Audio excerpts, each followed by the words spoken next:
За Монгол улсын хувьд бол олон улсын парламентын холбоонд олон жил гишүүн маш идэвхтэй ажиллаж ирсэн. Одоо хороодод нь орж манай гишүүдээс орж ажилладаг. За улсын хурлын гишүүн Номин Чимэг хүний эрхийн хорооны дэд ерөнхийлөгчээр нь ажиллаж, парламентын гишүү, за улс орнуудын бодлого шийдвэрүүд нь хүний эрхийн зөрчилтэй байдал асуудал дээр дүгнэлт хийж ажиллаж байна. Дараагийн Азийн бүсийн парламент эмэгтэйчүүдийн чуулга уулзалтыг 2026 онд Монголд зохион байгуулахаар болж байна. Монгол улсын хувьд 2024 онд сонгуулийн дараагаар эмэгтэйчүүдийн парламентын оролцоогоор Аз намхан далайдаа бид бас эргүүлэхийн байр суурьтай байгаа.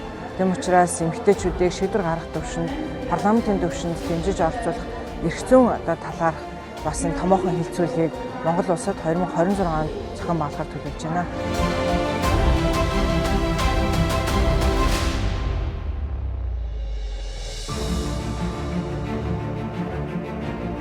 Нийгмийн хөгжлийн төлөө парламентын үйл ажиллагаа оролцооны талаарх хилцүүлэгт миний бие оролцож, Монгол улс ялангуяа нийгмийн хөгжлийн талаар гаргасан ахиц дэвшлийн талаар мэдээлэл хүргэлээ. Нийгмийн реформын талаар хийж байгаа нэлээдгүй ахиц дэвшлүүдийг бид бас дурдж, оролцоог хангах, хүний эрх хэрэгжүүлэг хангах тал дээр гаргасан парламентын гаргасан ахиц дэвшлүүдийн талаар дурлаа. За мөн эх жилд Монгол улсад COP17 чуулга уулзалтуудаа болох гэж байгаатай холбогдуулан газрын хууль эрх зүйн орчныг сайжруулах, дээрээс нэмээд зөвлөлтөд тэмцэх талаар хилцүүлэгт бас оролцлоо.